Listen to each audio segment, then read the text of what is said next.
pumasok sa buhay ko si Cyrus, pakiramdam ko ako ng pinakamasayang tao.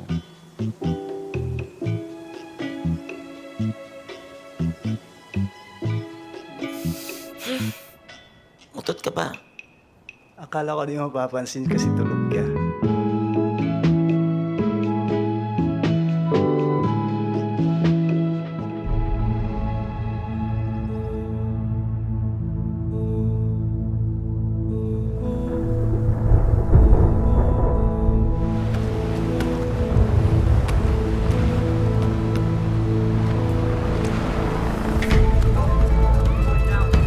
Gusto ko lang naman makapunta sa Secogon dahil nandun yung papa ko.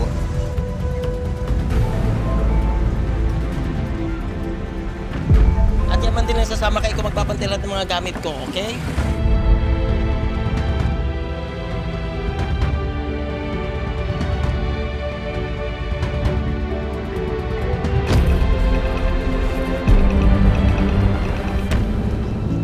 O siya, dali mo ako sa titirahan ko doon. Paano? Ayun, doon.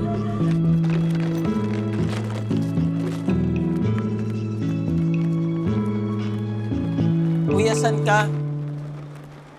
Dito.